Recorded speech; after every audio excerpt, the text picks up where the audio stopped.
Lucia Kosovo's teacher here, and we go with the first point. The first point will be changing something that looks so complete, so true, but perhaps in the field we know since a long time that is not exactly like that.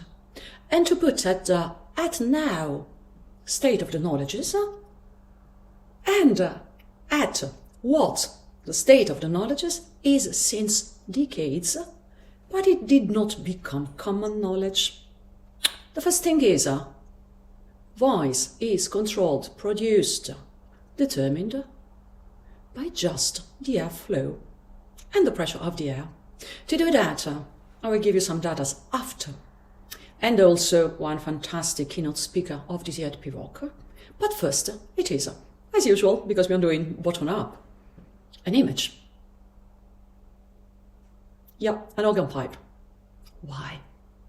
Because we have a windpipe with a valve.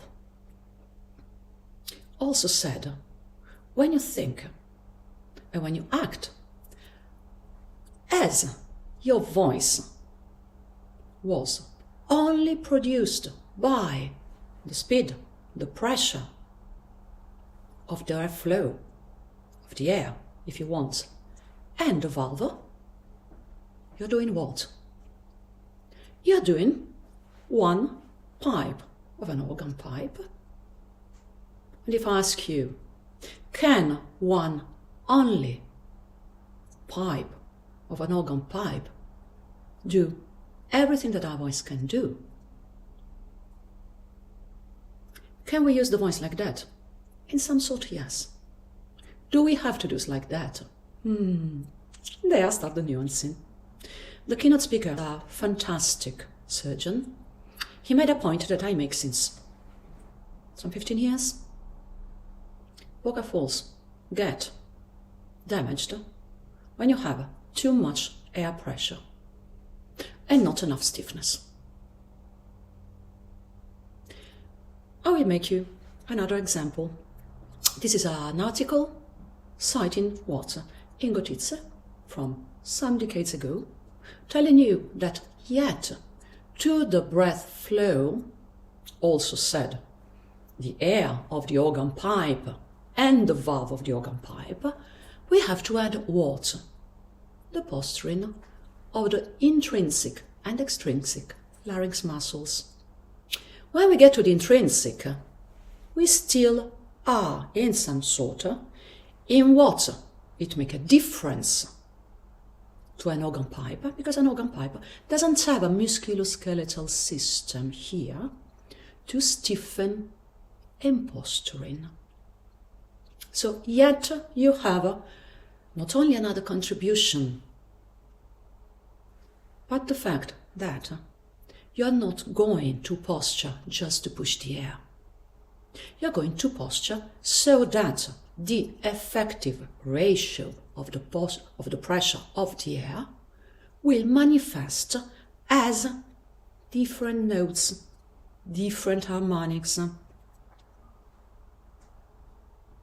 different registers and behavior of the vocal folds. When we get to the extrinsic muscles of the larynx, we get into the general musculoskeletal system. So for today what I want, just that you think that when you think that just pushing the air outside and relaxing the system,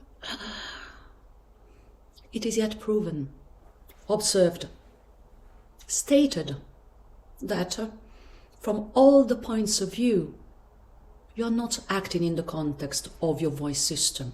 You're acting into the context of an idea of the vocal system. And I can add, it doesn't serve your purposes, no matter which kind of purposes you have for your voice. So, the point for today is, look at those studies.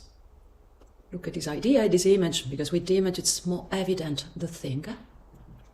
And I anticipate to you that I will do a really baby step by baby steps. I decided that this week to be more effective and better for this year. 2.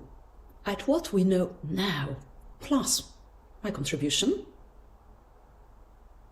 we can do to build the vocal system. Yes, as if it was a violin. We are using exactly the elements of the violin, so we remain with just one instrument for all the ear. And the thing is, what corresponds to what? And what we choose, we develop with logic, and perhaps it will help you see the point. So, see you next week. Have a very good week.